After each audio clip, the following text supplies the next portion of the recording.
The following is a transcript between Matías to Stefano, referred to as me, and his higher self, referred to as I am. Me. Why do we always relate love to the heart? I am. Well, we should first identify what is love and what is heart. Me. Heart, as I read once, comes from the word Kurd, K-R-I-D, in Indo-European, which means jump, and from it derive the roots of all of our most used languages, such as cardio, K-A-R-D-I-O, in Greek, and cor, C-O-R, in Latin. And on the northern side of Europe, the word herd, H-R-D, giving rise to the sound hertz, H-E-R-Z, heart, H-A-R-T, and heart, H-E-A-R-T, of the Saxon language. I mean, I take it that it is related to the beat and how the heart seems to jump when it pumps blood. I am. And love? Me. Love comes from the Latin amors, A-M-O-R-S, which means without death, that is, eternal, that which never stops and is constant. I am, therefore life. Me. Exactly. I am. That is, life seems eternal as long as the heart beats, and therefore life is the opposite of death, that is, the eternal to the finite. And the heart beats endlessly, constantly, jumping for joy at life, seeking to be eternal. Me. Does that mean that we humans relate love to the heart because biologically the heart seeks the eternity of life beating without ceasing? I am. Well, that's a bit of an epistemological, far-fetched view. And despite you being very thinking animals, your lives are actually based on much simpler things. Tell me, what happens to the heart when I mention the name of someone who has hurt you a lot? Me. I feel as for a brief second it stops, an arrhythmia. The chest contracts. I am. And what happens if I name a person with whom you are madly in love? Me. It beats harder and faster. I am. Emotion is a vasodilator. When your mind identifies an idea, it is transmitted to the brain to process said idea with the data available in its neurons. The brain interprets two fundamental things: survive or relax, that is, pain or pleasure. There is nothing else. Electrical pulses from the nervous system signal the endocrine system to prepare to be attentive to pain or pleasure. This discharges an energetic reaction that contracts the main glands, triggering the chemical reaction that derives a large number of hormones, whether adrenaline or endorphin, while the electrical pulses are ready to dilate or contract the veins to retain the blood in case of loss due to external damage or injury, or in dilating them so that the hormones can reach all of the parts of the body faster through the bloodstream. Me. And that seems less complex to you than I said? I am. I'm not referring to the complexity of a system, but it is a complex thought. Not everyone knows Sanskrit or Indo-European cultures, but everyone has a nervous system and a circulatory system. What I'm going for is that emotions are very simple, and they are all related to the pulse of the blood circulation and the hormones that run through your body. Therefore, when we feel pleasure, the heart beats faster and it brings more endorphins and dopamine, and in certain cases, adrenaline to all of the organs and muscles. For this reason, when you fall in love, you feel that your heart is going to explode, and you feel that you can do anything and that you have no limits. And that sensation can be eternal, amours, love. In the language of the Saxons, we are much more precise in what is felt, pleasure, desirable. In a word in Indo-European, it is lubhyati, Lubhyati, giving rise to the word lufu, L-U-F-U, leve, L-I-E-V-E, and love, being the root of libido and lust. Me. So love is an energetic pulse that makes the glands react and dilate the veins to secrete hormones that produce sensations of pleasure or pain, right? Yes, isn't it fantastic? Me, well, not so much. I am. Why? Me, because it makes us feel that everything is so frivolous and mechanical and practically meaningless and reactionary. I am, well, you ask about the relationship between the heart and love, and not the meaning of it. Ask the right question. Me, what is love? I am. Love is the human interpretation of cosmic pulses, of the universal heartbeat. Everything is love. The universe is love because it arises from beats of the cosmos. When in the beginning of all things the cosmos expressed itself, exhaling its internal potential, the echoes resounded in waves that eternally replicated themselves to infinity. The idea became imagination, and the imagination became intentions, and the intentions resonated in vibrations, and they became energy, and energy took the patterns, and they gave rise to matter, which manifested itself in a matrix of creation. The matrix created the tissues of the realities, and the realities were transformed through the vibrations, which were called rhythms. And these rhythms created the times, which modified the realities in different melodies, all traversed by the same harmony, the eternal pulse of the original idea. And when you manage to see it, to feel it, to connect to the magnificence of this truth, all of the pulses of your being harmonize, finding pleasure. Because when you see this idea, your whole body wants to feel it, and therefore it dilates its veins so that the information from what the mind sees can be felt in the cells of your body. It's called ecstasy. When humans say God is love, they should refer to this. Me. Wow.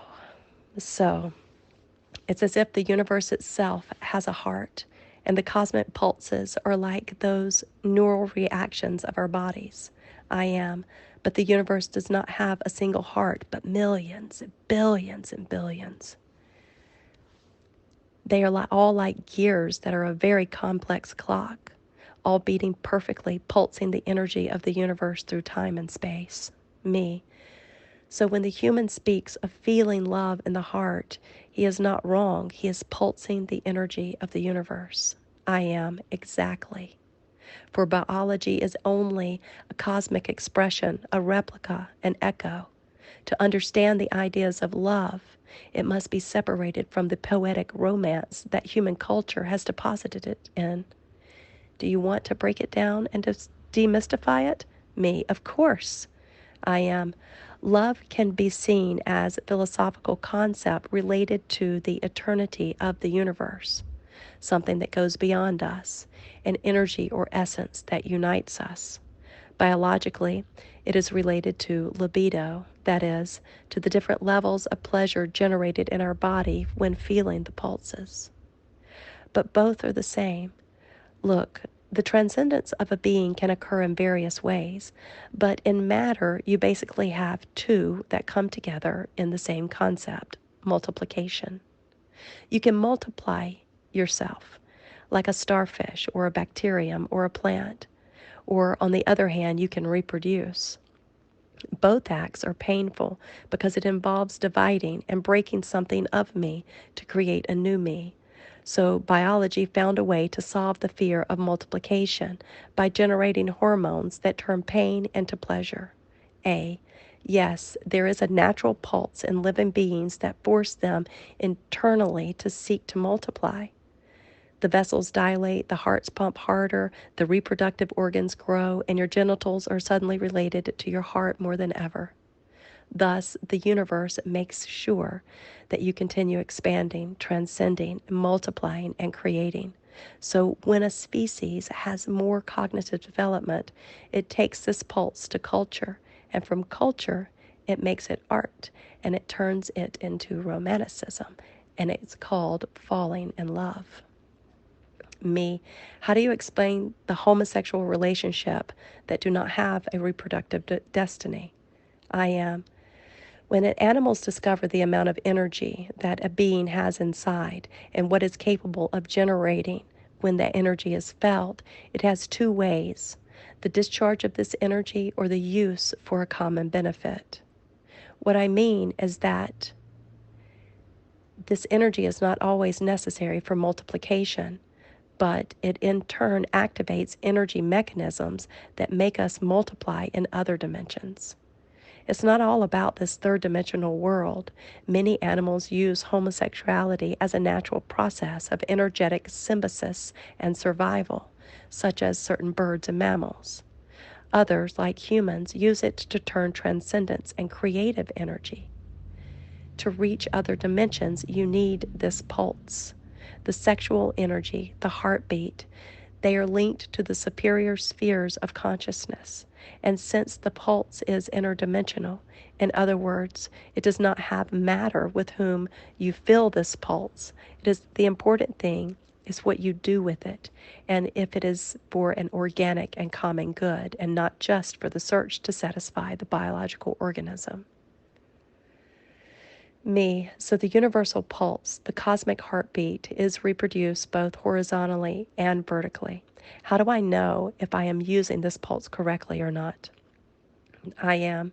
Well, it's easy. Do you feel full or empty? That is the question you have to ask yourself. Observe, contemplate the reaction of your body and psyche, and you'll know. But if I feel love, that is, if I feel in love, in a certain way, it means that my energy is expanding, and that's good, no? I am. Falling in love is the first energetic and biological process of the expansion of being. Then comes being in love, which implies balance. And then comes feeling love, which implies unity.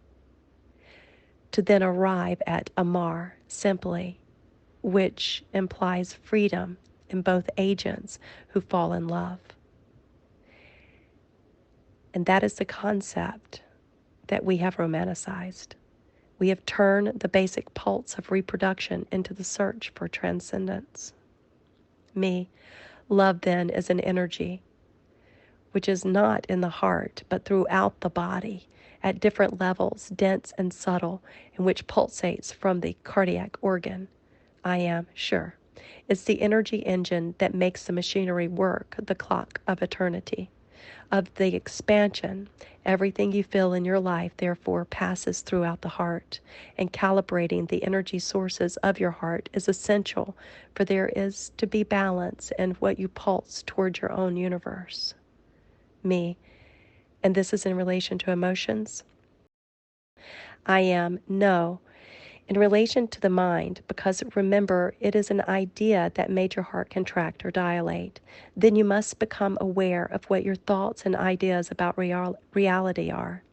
Name each person you meet and feel the reaction of your circulatory system. It is the only way to know what you really think of someone without prejudice. Ideas shape the rhythms of your heart. Therefore, you must clear your mind of prejudice and preconceptions to calibrate it. It is not enough to sit down and feel butterflies and colored lights radiating from your heart.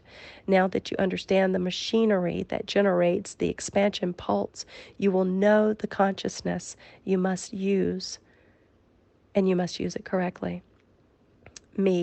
Basically, if I'm not the one pulsing from consciousness, I'll be propelled from unconsciousness. The beating of my heart is the one that triggers or reacts, informing the rest of my cells about my ideas, my mind. What I perceive is the filter that brings the knowledge to every part of my being. I am calibrating the impulse to convert it into a pulse. It aligns us to the gear of the cosmic clock. Tick tock, it is time. Understanding this does not remove the romanticism from your emotions of feeling love. It helps us understand that love goes beyond a beautiful idea. It is science and technology. It is the art and architecture. It is mechanicism and energy. It is interdimensional fuel. Generate the pulse, and you will align with the mind of the universe and create all realities. I am the universal heartbeat. I am the cosmic pulse.